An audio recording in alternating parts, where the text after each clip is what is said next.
integrated website that creates and aggregates agri-content, hosts a digital marketplace, and wide range of agri-data. Other platforms include specialized events such as the annual Mkulima Expo, quarterly Farmers Kenya Breakfast, and dedicated social media platforms at Farm Kenya 254. Farm Kenya, working to secure your growth.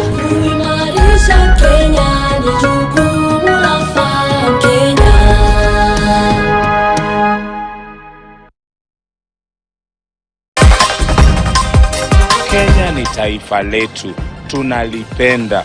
Kujengwa kwa hili taifa litategemea uamuzi wetu sisi wenyewe.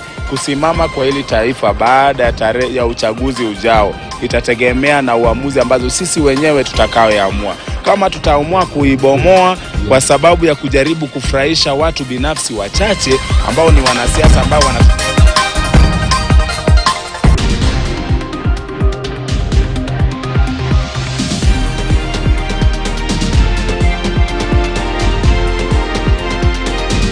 KTN News.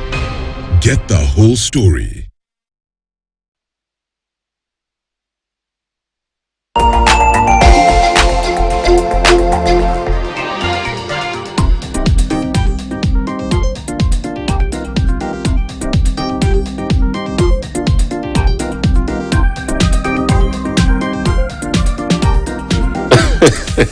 Welcome back. You're watching Morning Prime here, Global Today, where we take a critical analysis of yesterday's debate that all the interview, I should say, that was there.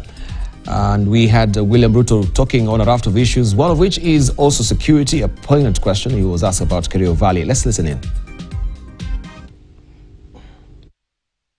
On the judiciary fund that you've mentioned, you said you will operationalize it. Is by dint of the Constitution of Kenya independent? So what is this exactly that you will do that operationalizes this fund?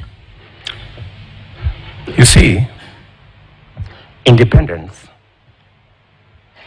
can be undermined by financial resources.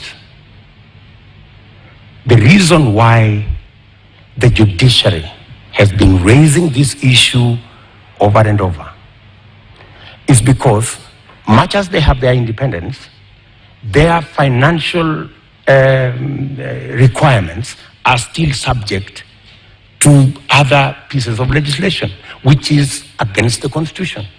The judiciary fund is supposed to draw resources directly from the consolidated fund. Once approved by Parliament, that should be it. And in fact, because of the push that I have had on the judiciary fund for the last 1.5 years, it was actually operationalized in June. So you do have some influence, Honorable Ruto, within this government? If you look at, I have been pushing in the public, because that's what I said. When I said I'm going to set up the judiciary fund, I think somebody decided to say, this fellow is pushing too hard. Let us implement this judiciary fund so that he loses this card. He cannot take it to the people of Kenya. So you do have some influence. We have achieved it anyway. What I would do on matters to do with the debt, we have a plan as Kenya Kwanza on how to manage debt. Number one, we have said we will first slow down, put the brakes on borrowing. Number two, we will put brakes on unbudgeted projects. In fact, that is the biggest source of our problem. Projects that are not within the budget, so that we cannot keep our fiscal deficit at what we have committed, 5% or 5.9%. Number three, we need to raise our revenues. And I have said openly that we have areas that we believe that we can raise our revenue. For example, we collect 52% of all collectible VAT. Just by automation and computerization, we can actually raise 95% of all collectible VAT. That would give us an extra 450 billion Kenya shillings.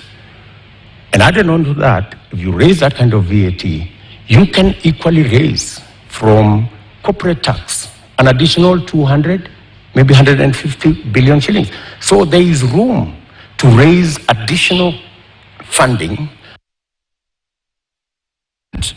There's public perception that associates you with a rather good appetite for acquisition of property, particularly land. And this has been mentioned many times. Questionable acquisition of land. This has been said publicly. Taita Taveta, in Transmara, the former Vice President's house, the late Joseph Murumbi, and others. In fact, there was a conviction in court with regards to 100 acres of land that you were ordered to surrender back to its rightful owner and also pay some reparations. Does this public perception affect you? For your information, that's why I am proposing in our manifesto to deal firmly and squarely, institutionally, with a fight against corruption.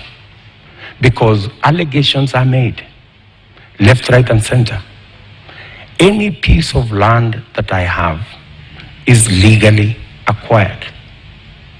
In fact, I think we need to discuss the Muteshi land. You've talked about the 100 acres. I was a victim of fraudulent sellers of that land. What the court ordered me to do was to pay for the 3 years I had occupied the land. And they calculated and said the income from this land would be approximately 5 million shillings for 3 years. And that's what I paid. The people who sold the land to me were taken to court for fraudulently selling the piece of land to me. Those people are in court. So they told you 150 people buried this year. You spoke about it only yesterday. Where have you been in the last 6 I have months? always been there. In fact, if you go and ask those people in those regions, I have always been present. We have buried many of those people with our own money. We've taken many of those people to hospital with our own money. I have deployed my personal resources to deal with that situation because I know it was a political a political agenda. You know, the withdrawal of the National Police Reserve was really an unfortunate act, but because it was intended to punish William Ruto, you know, never mind that many people lost their lives, is a real tragedy, but that is the nature of our politics in Kenya. Honorable Ruto, unfortunately. Honorable Ruto, you're saying that was done to punish you? What other explanation would you have? You go withdraw security personnel in the whole of that whole region, you know, you subject people to... How would that punish you, Honorable Ruto? Because I am the one who had led the whole, in fact, I am the one who had taken charge. In fact, I was there every 2 weeks in that region. I was there every 2 weeks. I am the one who mobilized the resources. I am the one who mobilized the security men, the identification of the National Police Service. And so it looked like it was about me. It was never about me. Did you mobilize those resources on a personal basis or as Deputy President? As Deputy President. So how would your government punish the Deputy President? You live in Kenya, my good friends. And I am failing to understand it, sir. And you know... Are you telling the people of Kerio Valley that 150 of them have been buried this year alone just because a government is punishing the Deputy President? Not just that. The Mwaure and the Aror dams were cancelled intentionally to punish my supporters. That's it. We will come to that, sir. Yesterday, And we want just to go blow by blow, beginning especially with the last one on national security, because here on Global Today, we normally focus on security, international affairs, diplomacy as well. I just want to start off, I think Professor Kagwanja had cut you off before we took a short break. You could finish on that and maybe piggyback on what Ruto was saying, then we'll circle back to Dr. Kanenje. Yeah, I think you've seen the kind of fabric I was talking about. The fidgety and sometimes off-guard remarks that exposes the vulnerability of the presidency as a whole. Remember, we have an integrated presidency. The president and the deputy president are one and the same thing, according to our constitution, to the new constitution. Therefore, it's a shared responsibility, and that both of them can only be removed through impeachment, not through their means. That's what it means, so that you don't disrupt the core of the nation. So one of the problems you find here is that the tension that you found in Jubilee as a party, which is of the political domain, now comes into the core, and you begin to see that this blaming, it's them, they're punishing me, they're this, that demon that is haunting us, you know, and so on. And for the nation, you want straight answers. Why are 156 people, or Kenyan nationals, dying in Kerio Valley? It cannot be because of your politics, unless there is war in the country. It cannot be because somebody wants to punish you. That's why Kenyans are dying. I thought really there was kind of extremely irresponsible remarks, particularly from a security perspective, because this is a country that is coming from deep, you know, insecurity, where citizens have died from 1991 up to date, and therefore we need to get better explanation other than the people in Kerio Valley are dying because somebody wants to punish me. It's criminal, literally, and it requires not just an inquiry. That's what we require, is an inquiry.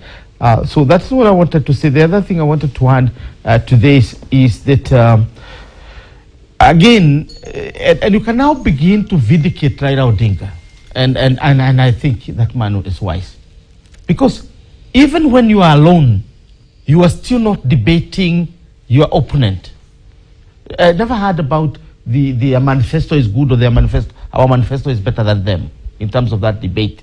What you are hearing is Uhuru Kenyatta is punishing me, so and so is marginalizing me. In Wahiga Mwaure Dam, they pointed to dam, they were trying to get rid of my followers. You know, so it is basically the Jubilee's Datirainen that we're bringing into public here, which is now a gone case. We have two different things. But again, that is why I think Raila Odinga was vindicated. He never needed to be here. If he were here, what would he have been saying, or what would he have been doing? Because this was a Ruto Uhuru debate. It was not a Raila Ruto debate. So good heavens, he decided that he's not going to come so that Ruto can debate the ghost of Uhuru Kenyatta on the studio. Right. It was very dissatisfying. Okay, let's hear from Dr. Kanenje. A number of things that William Ruto did mention. It is true, I agree with him on a few. For instance, giving sufficiently money to the judiciary is going to enhance its level of independence, in part because it's going to allow it to be able to do things, spread itself, perhaps ensure that there is no backlog because they have enough people to actually deal with it. And so the money, of course, has always been a factor, especially in the justice system that we have. It is also true that automation is going to cut down on some bureaucracy as well as some corruption. And so that can enhance the amount of taxes we're actually going to be able to raise for the country. So those 2 points are important. The challenge, though, is on the economic front, especially when it comes to revenue. We didn't hear much about how are we going to actually create the wealth that we're going to distribute. But before we even get to the economy as well, because I want just to zero in on the Kerio Valley. Yes, there was an issue of the reservists Yes. Yeah. Now, going on the reservist. Let's just go blow by blow instead of just it's because you had gone through a number of those things. Yeah, but, yes, and I was saying we can go blow by blow. Let's just begin with security. Kerio Valley. Number one, it is unfortunate, honestly, to come from the North Rift, and we tend to have lots of these issues have been going on for some time. To present the deaths as a punishment of the people, what does any government stand to gain by killing, allowing the killing of 150 of its own citizens who are extremely poor? Those people are not rich. They're not even middle class. They're not even lower middle class. They're actually very poor people. And statements such as this may be tantamount to incitement, and it's not okay. It is something that can destroy the kind of national cohesion we're trying to build, and I think all politicians should be able to desist from it, because a government do not have any desire to kill 150 of its own citizens, for really nothing, because it can only have the legitimacy of that government. Already, insecurity in the country or across the country, of course, does a lot of damage to any government standing, including the current government. And so I do not see any reason why they should be doing that, except perhaps, attempt, to score certain political points. But it is certainly not okay. Number two, the problem in Kerio Valley has been going on for decades. It was there before Uhuru and Ruto became, the co-presidency that we have been seeing. It was there, during the Moi time. It's not something that started today. It's only been getting worse in certain parts. And it's both structural, it's community, and it's economics, And if these issues are not addressed nationally, in a way that also these communities can be allowed also to play a role, as well as one of the understated factor in here, the politicization of this conflict, and the manner in which you have conflict profiteers in those parts of the world or the country who actually use, especially during the election time, to literally fund the kind of conflicts we're seeing. And this is happening in Kerio Valley, this is happening in northern parts of Kenya. If we cannot address it as a national security issue and we want to politicize it, we can't solve it. And local communities have agency in trying to sort of resolve this conflict. It's not just going to come from outside or to be imposed by a state from outside. It's not possible to do that. But to politicize it, I think it's unfortunate, and I think this is the kind of talk that we should desist from. Thank you. Right, thank you. Professor Midamba. Dubai, I follow very closely what the DP said last night, and I concur very strongly with my colleague, Dr. Kanenje.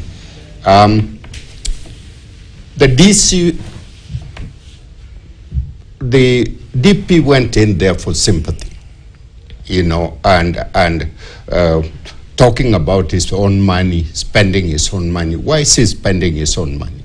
There is a very, very complex underpinning issues that has affected this community for years. And we need to peel it up and deal with it systematically without politics. We're talking about having dams so that these people can have water for their cattle. We're talking about changing lifestyle, raiding cattle, changing that from, to now we can settle and live together. And it's a very complex socio-economic issues that are affecting here. And so it is really distasteful for anyone to go and use that situation and say I was being punished. Who was punishing you? What has the government got to do with the benefit, with killing 150 people of its own citizen?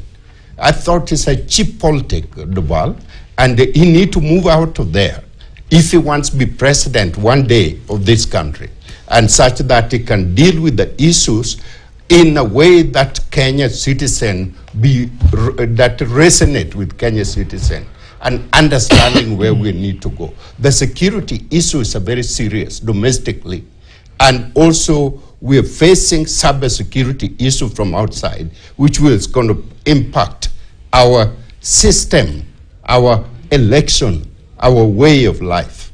And this cannot be politicized personalized, but must be dealt with collectively.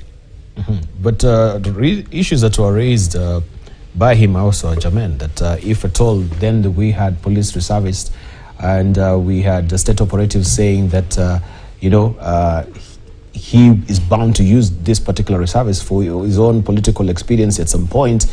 That is a valid concern that he had raised, on that particular podium. So we should not just shun it away and say it's being politicized. What do you think, Hashi? The Deputy President Ruto was calling upon his Kalenjin kinsmen and saying that President Uhuru Kenyatta had used the arms of the police and the reservists to shoot down or cause bedlam among his community as a way of payback to Mr. Ruto himself. I think we shouldn't mince words about what he said, because that's exactly what he said on national television. And I think that it's not only irresponsible. There's the great Hannah Arendt once wrote a book called The Banality of Evil. And we know in 2007 that we slaughtered our young men and women in this country and moved 1 million refugees around this country because of the banality of evil in our politics, Debao. And I think that this kind of language has come to signify ipso facto that the politics of tribalism and ethnicity, which is a conundrum that procreates violence, can be used at any moment. And as Shakespeare said, let loose the dogs of war. And I think, Debal, that for a person who was taken to the Hague and told and charged with crimes against humanity, I think it is probably his advisors sleeping on the job, that those kinds of courts can be used in an international criminal court if something else happens in this country, as a way of, as my good friends here have said, as a way of inciting people to clash. But this points to a certain direction, and it points to a certain political economy of what we ought to do. Because the political leadership in this country has been in the miasma of ethnic politics for a very long time, and our children want to break through from this and to grab what is called the Kenyan citizen and even move towards an East African citizenship. They are tired of our bequeathing them this kind of politics. They go to schools together, they eat lunch together, they marry each other, they live together. And whenever a statement like that crops up in the political economy of the media today, Debal, this points to what we need to overthrow. This points to what we need to topple. It is a character of this nation not to accept this kind of substandardism. We ought to understand that we have a responsibilities as public intellectuals, as leaders, as the media, as politicians, to commit to some decency in the public arena. And Debal, I want to condemn in the strongest possible terms, in my own way, these really outrageous statements from the DP. I find it beneath our discourse, and he ought to stop doing things like this because it's teaching our children bad things. All right, but also we need to take the rough with the smooth as well. Raila Odinga, Taifa Leo has also, headlined this particular splash. Sababu za Raila kukunja mkia.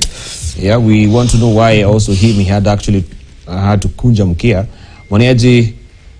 Mwaniaji urais wa Azimio ajitetea kwa kutoshiriki mjadala, lakini sababu zaidi zaibuka. It says here, if my director may just pick it up. We want to just go by blow and look at that. Kuhepa aibu is first up on the list there.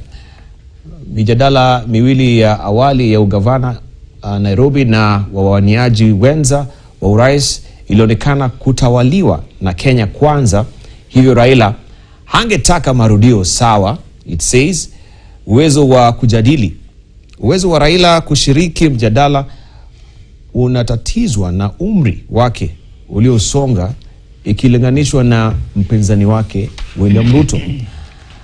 Kujiuza kimaadili kwa kudai hawezi kusimama jukwaa moja na Ruto kwa madai kuwa hana uadilifu ilitajwa kuwa mbinu ya kutaka kuonekana kama asiye na doa la ufisadi. Kuepuka tope la Jubilee, wadadisi wasema Raila hangetaka kusukumwa kwenye ukuta kuhusu masuala ya utawala wa Jubilee ambayo yamesababisha ugumu wa maisha, hasa baada yake kuungwa mkono na Uhuru katika azma yake ya kuwa rais. These are very pertinent issues raised there. So now, since that we've talked of Deputy President William Ruto, and from all I've heard from you, but panelists as well, there's nothing that really stood out from that particular debate about William Ruto that was positive for you. We'll look at that positive side. But could you also take Raila Odinga and why he never appeared on the podium yesterday? He was a no-show, and some of his listed excuses here at the age of man. First of all, he was running away from a humiliation. William Ruto will have humiliated Raila Odinga.